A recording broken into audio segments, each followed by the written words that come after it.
Hi. Just before you listen to your 3CR podcast, a quick message. 3CR is an independent community radio station based in Melbourne, Australia. By becoming a regular donor, you can help us stay resilient and radical. Will you help 3CR by becoming a regular donor today? Together, we can keep independent voices on air. Go to 3cr.org.au. Thanks for listening and enjoy your podcast. But you also had people that were very fine people on both sides. And the aliens would mind meld and give them the technology. They're bad aliens. So are you surprised the Nazis were influenced by demons? No, if demons are real, I would definitely think they'd be on the side of the Nazis. Yeah. McDonald's is connected to the Clintons. They chop up the bodies and put them into the sausage and hamburgers. People are being cannibalized. Look it up. And I'm watching CNN talk about this as violent white nationalist protests. We have done everything in our power to keep this peaceful, you know? It's Pepe's become kind of a symbol. Welcome to Pasaran, a show about fascism and its gravediggers. I'm Cam Smith. I'm Andy Fleming. And this week we are joined by Mark Bray, the author of, amongst other things, Antifa, the Anti-Fascist Handbook. Thanks for joining us, Mark. Yeah, my pleasure. Happy to be here. I guess just to begin with, there's been a lot of talk about Antifa and anti-fascists and I guess people who are anti-fascists. I think it would be good to maybe get some of the terminology sorted, because if we're going to be saying this stuff over and over again, there has to be a faster way to say anti-fascist, doesn't there? You know, if only history has provided us with such a word, that would be really convenient. But no, to your point, it is kind of interesting because at least in the U.S., there's been a bunch of talk about quote unquote Antifa, as Americans call it. Not a lot about anti-fascism or anti-fascist, which is a bit of a problem, in part because what it shows is that for a lot of Americans, and this may be true in Australia and elsewhere, Antifa has sort of taken on its own proper noun existence that feels detached from a lot of people from its origins in being a just shorthand for anti-fascist or anti-fascism. Nevertheless, I think it's also a little bit, if we're really digging into the terminological and definitional aspects, it's also a bit of a mistake, although maybe a mistake that in certain circumstances is helpful, to simply reduce the term Antifa to the broad scope of anti-fascism writ large, because it really has come to refer to militant anti-fascism, which, as you two are well aware, is a specific radical left, either anti-state or state skeptical version of anti-fascism from below. And that's sort of what's been put in the crosshairs. There's a lot of misunderstanding about it. I think some people frame it as Trump and his allies don't understand. I don't think that they have any interest in understanding what it is, because, of course, they want to create the term Antifa as a catch-all boogeyman to repress the left and anyone who opposes the regime. Mark, this is the second time that President Trump has made some public statement about his intent to criminalise Antifa as a terrorist organisation. Could you briefly outline what it was that Trump said, and what are some of the legal and other challenges that might face his attempts to criminalise anti-fascism? Sure. So there was talk about Antifa being designated a terrorist organization. I think there was a little chatter 2018, 2019. And then in 2020, Trump declared that he would do it. Of course, he did not end up doing it, in the context of the massive social upheaval the U.S. witnessed during the Black Lives Matter protest after the police killing of George Floyd, when Trump was trying to argue that the entire wave of resistance that we saw in the U.S., which is perhaps the most, like the biggest, most militant wave of resistance the U.S. had seen perhaps since the 70s, that was all started by Antifa, which of course is ludicrous in a number of ways. He did not follow that up with anything, right? It was the label was, or the attempt to label the term Antifa as a terrorist organization was political theater, and the whole disingenuous rhetorical endeavor was a way to try and distract from the underlying social and economic and systemic and racial issues behind the protests. Now, this time he said it again. In the U.S., self-described Antifa groups have not been out in public opposing far-right formations for several years, really, to my memory. And that's partly because, with a few very minor exceptions, the far right, for the most part in the U.S., has not sort of tried to establish their own independent street presence in the last few years, so much as they've tried to kind of essentially, and succeeded to a good extent, in kind of like influencing politics through MAGA. Anyway, so it's pretty self-evident to any observant person that Trump talking about this right after the shooting of Charlie Kirk, which he and his allies really wanted to blame on the left, although there's no evidence that shooter had any really discernible political ideology whatsoever, that's the context in which he's dredging up the term Antifa, which had not been in the news for a number of years. And now, legally speaking, from what I've read, there is no actual mechanism for the designation of a domestic terrorist organization. There's only mechanisms for declaring foreign organizations to be terrorist. And moreover, executive orders, which is this is the form that this designation has taken in the U.S. as an executive order. It's not even entirely clear, broadly speaking, what legal power executive orders have. And in this context, it's really just kind of a statement of, it's basically the equivalent of saying, I don't like Antifa. Now, that doesn't mean that it won't have any impact on how police and law enforcement and FBI and judges may view alleged anti-fascists. And of course, if we really continue at the trajectory of the march towards fascism that we're on, eventually at some point, the legal authority of this won't matter. We're, as far as I'm concerned, not quite there yet. And it may well turn out, if we want to feel a little bit of a glimmer of optimism, that this may be another instance of saying this for show, to show his base that he's really tough on the left. Remains to be seen. This comes at the same time as he's also made very broad statements talking about trans people and how he wants to essentially outlaw transness. How do you understand the relationship between this recent attack on migrants and trans rights that have been going on and the repression of anti-fascists? Yeah, that's a great point, and one that I've brought up to some journalists I've spoken to. You need to see them all as interrelated. I think ultimately they want, I think for them the big picture goal is, apart from, of course, establishing the kind of social order they want, is to try and destroy the Democratic Party, either explicitly or kind of more implicitly by destroying their political capital. And I think from the right-wing perspective, the Democratic Party in the U.S. is this many-headed hydra. And, one head maybe was Black Lives Matter and quote-unquote woke, or DEI, or before that, CRT, short, an abbreviation for critical race theory. Another is transgender people, feminism, Antifa, et cetera, et cetera. And I think the end game, and you see this with the rhetoric, is associating one with the other. So there were some tweets from Trump's son, Don Jr., associating being transgender with Antifa, and he said, he called it like Transtifa or something, as if anti-fascists would have a problem with that, which of course they wouldn't, just to clarify for our listeners that are confused on that. But it shows you how they're basically trying to say that there is this sort of singular enemy that wears multiple masks.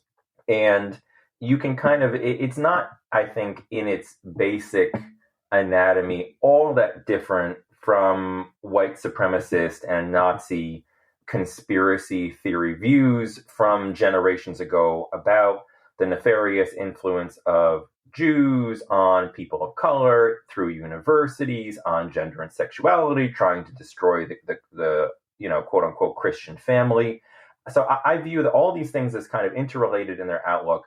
But right now, I think that the threat to transgender people is far more imminently serious in the U.S. than this conversation around Antifa.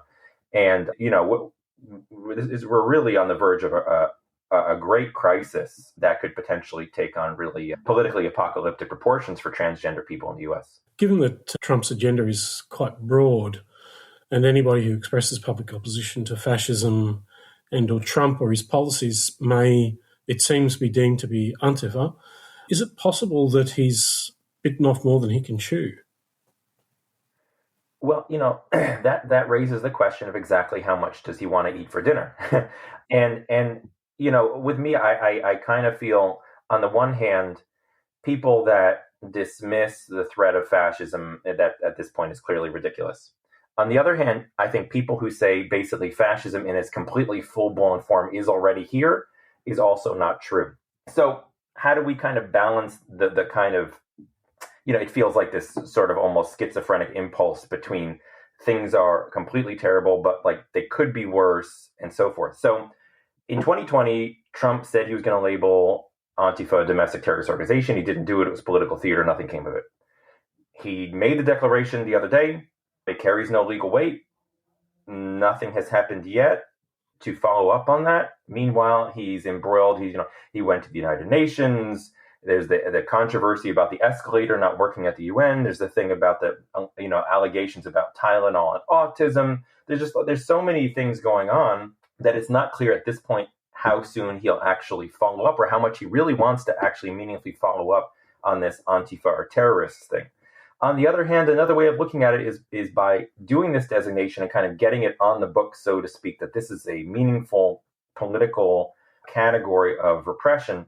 It may simply be kind of getting their ducks in order so that when there is big, massive resistance in response to some sort of crisis, whether it be in the economy or what have you, in 9 months, then that kind of pre-existing label is ready to be deployed. That to me probably feels a little more likely than like tomorrow they're going to try to round up, every alleged anti-fascist. But again, it's sort of hard to know because Trump is a little bit of an unusual authoritarian, it seems to me, because in the past, I think a lot of your kind of classical authoritarian leaders seem to have very specific goals that they seem very driven towards achieving.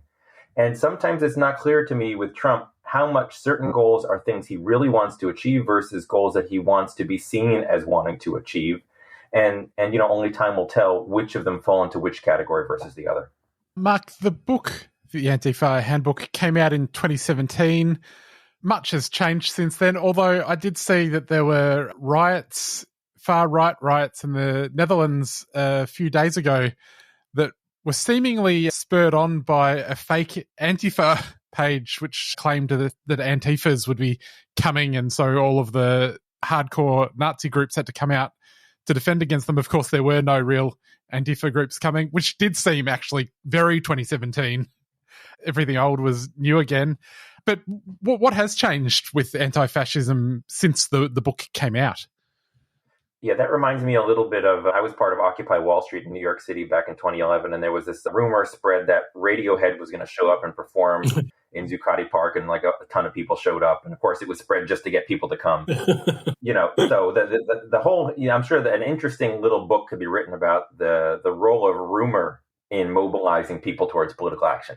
Anyway, I digress. Well, I think that, looking to the U.S. for a moment, I think much of what's changed, it has been as a result of the, let's call it, partial success of the general militant anti-fascist program, which its historical origins after World War II were as a kind of strategy in politics of opposing small and medium-sized fascist groups before they became powerful enough to gain entry to the halls of power, and then you have a repeat of the 20s, 30s, and 40s.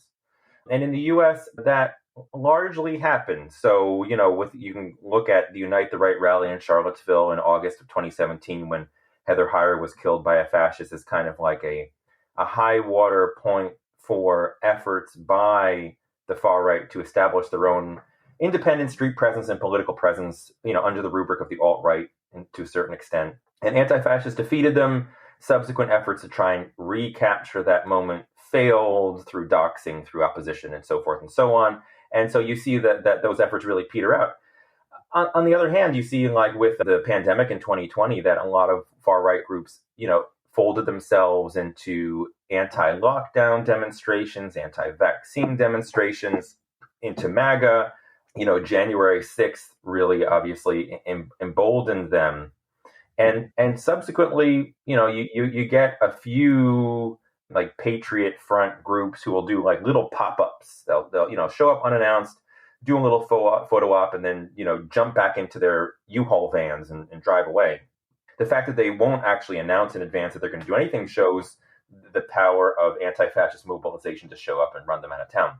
On the other hand, of course, we have Donald Trump in the White House, and his agenda is farther to the right, or at least more aggressive in its pursuit of far-right goals than the first time he was in office. So in that sense, obviously, it would be, it wouldn't be accurate to sort of say, okay, anti-fascism has won the day. Certainly not. But what it points out to me is that we're at a point where, yes, of course, Antifa groups will play an important role, not only in doing the kind of monitoring and agitating work that they do, and also in spreading the kind of ideas of always opposing the far right, the legitimacy of self-defense and so forth. But where we've hit the point where the goal of keeping these ideas and these groups out of the holes of power, we're beyond that stage. And so we need, a mass movement to draw on vast sectors of society and figure out a way to actually throw a monkey wrench in the gears of this march towards fascism. So in that sense, the stakes, the context, the goals, the strategies, it's completely changed in the US. Mark, anti-fascists have been organising in the United States since the 1920s, so I guess a century or so. They've also been subject to previous attempts at political repression. What do you think can be learned from those experiences and examples of how anti-fascists resisted repression in the past?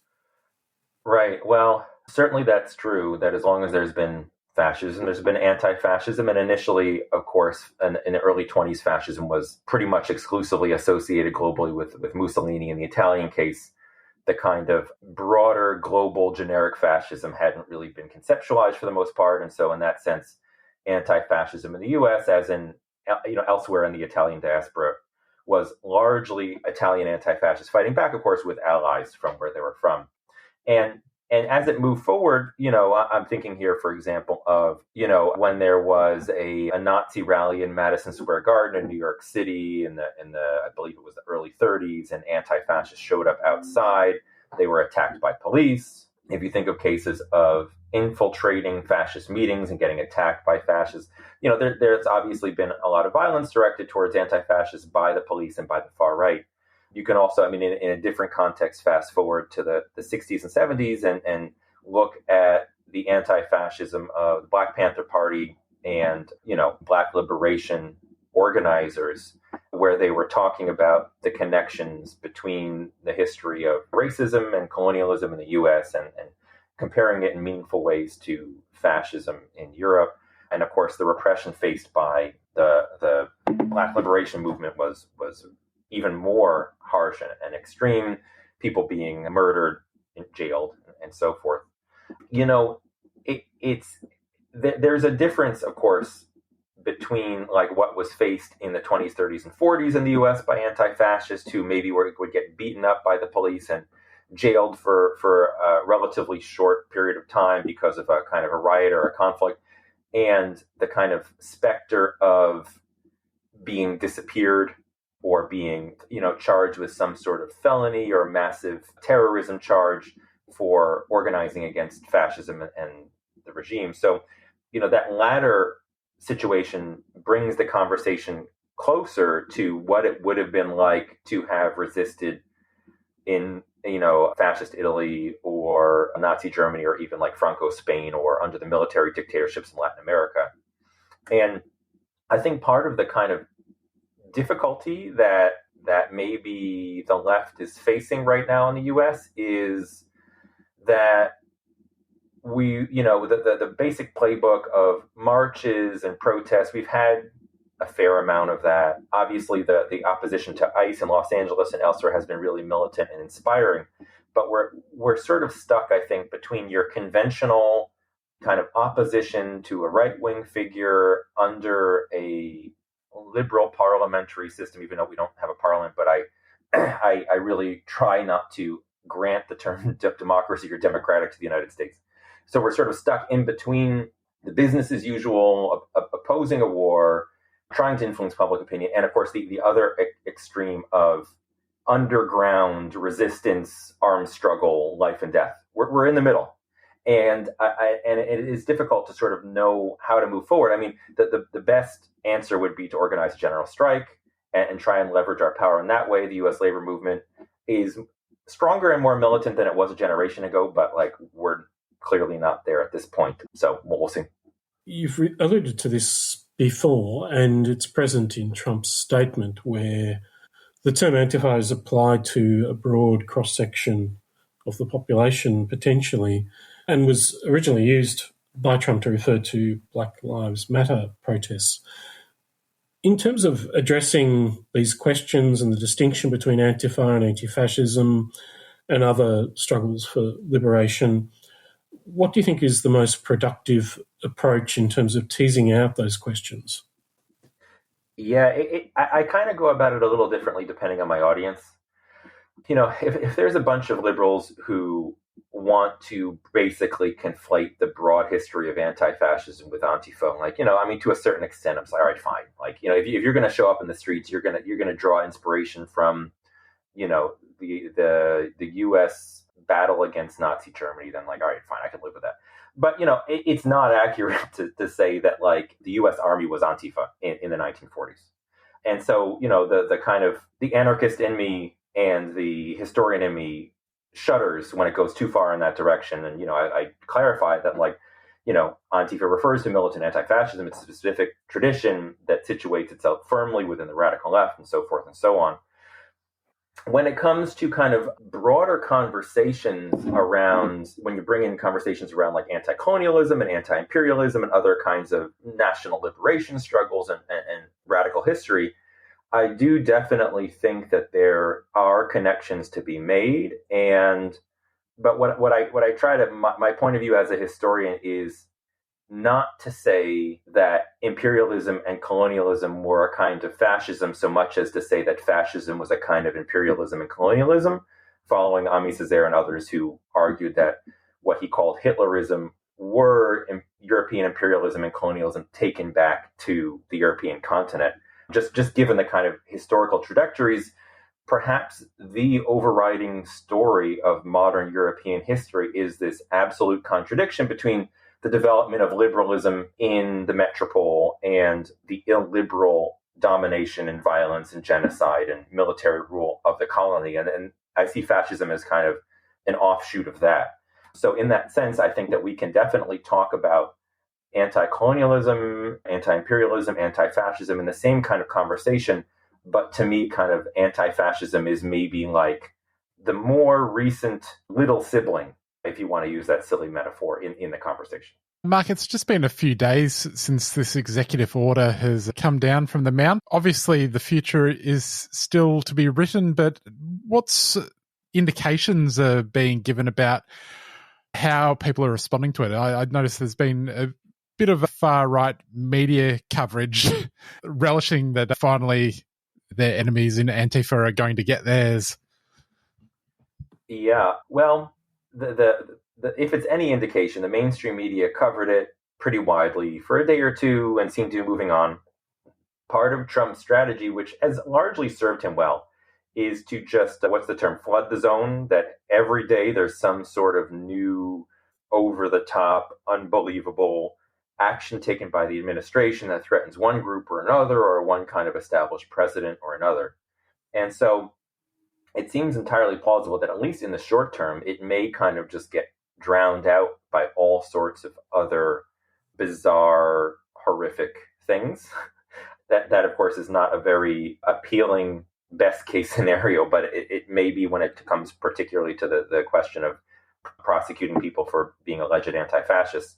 I see, from like kind of left social media and conversations that obviously responses range from the crackdown is imminent to this means nothing, LOL.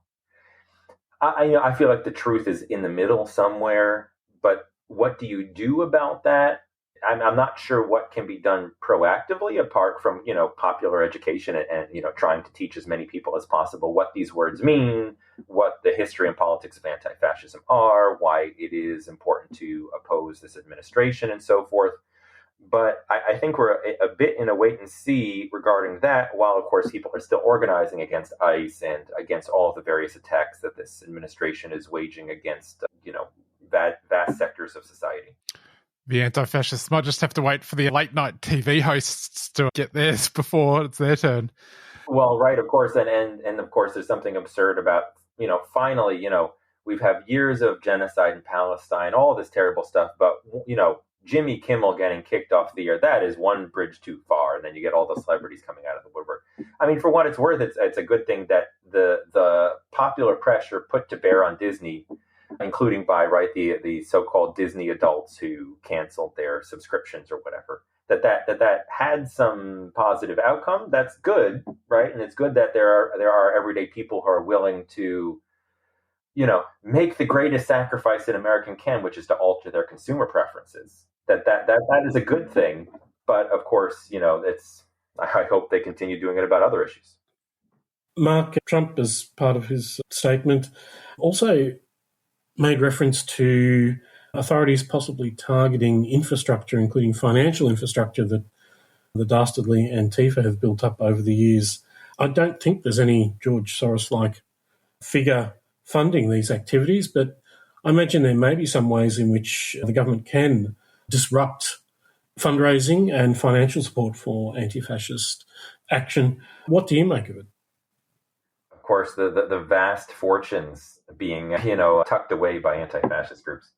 It is funny, also tragic, right, to look at how the right always responds to decentralized or radical left politics as not believing, or if you want to put it in a little bit more of a kind of skeptical sense, not acknowledging how we can do things without one big leader. We can do things without vast war chests or secret financing. Anyway, no, there is not any significant money. There is the International Anti-Fascist Defense Fund, which your listeners should consider sending some money to, which raises money for bail funds and medical expenses for people injured by fascists or facing prosecution because of their alleged anti-fascist activities. I think the closest that the authorities could come is about the Stop Cop City protests in Georgia. Yeah, right. So they filed RICO charges, basically trying to use statutes that had been historically used to target organized crime to go after the infrastructure of Stop Cop City. So, I guess hypothetically they could try to do something like that. To me, the language about the infrastructure and money, it's kind of funny because presumably the FBI has been investigating anti-fascist groups in the U.S. at least since 2017. At least you'd presume that since then they basically have a basic map sketched out as to what these groups are about, what resources they have, and where they get them from. The government has that information, but Trump and his allies are framing it as if all right, we've done zero investigations up until now. Now, all of a sudden, from scratch, we're going to try to look into this. And to me, that sort of rhetorically frames it as this unknown, right? When Trump comes upon something that he wants people to believe, but he knows there's no evidence, sometimes what he'll do is to say, well, people say, or I've heard, or I don't know, we'll see. And so that kind of creates that question of doubt, which is rife for conspiratorial thinking. And so I'm not sure, again, how much of it is that they essentially want to imply that this is some sort of George Soros-fronted paramilitary formation of the Democratic Party, as it's sometimes been phrased, or if they actually want to try and, figure out how many hundreds of dollars Rose City Antifa has in its treasury or whatever. So again, we'll have to see, which is not maybe the most satisfying answer, but this stuff feels like it's very much in flux and could change significantly faster than things usually change. Well, Mark, we'll have to leave it there. Thanks so much for joining us. If people want to check the book out, it is Antifa, the Anti-Fascist Handbook. You can get it in all good bookstores, but it is available for free on places like archive.org. Thanks for joining us. My pleasure. Take care. Well, Andy, that is our program. We will catch you next week. Yeah, we'll see you then. Oh, and by the way, Andy, I know we were joking about there being no money, but your Soros check is in the mail. Sorry, we're still recording. Hang on. Bye. Help us stay radical. Become a regular donor to 3CR. A regular donor is someone who loves 3CR so much that they set up an automatic donation to 3CR on the same day every month. Will you help 3CR by becoming a regular donor today? Together, we can keep independent voices on air. Go to 3cr.org.au.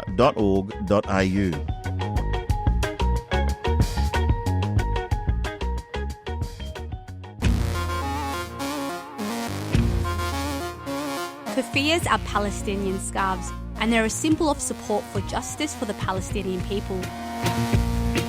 From From the traditional black and white keffiyeh to an array of modern designs. Explore the range and order online or drop by 3CR during business hours. We're your support for the rights of Palestinians. Go to keffiyehs.org.au, that's KUFIYAS.org.au. A 3CR supporter.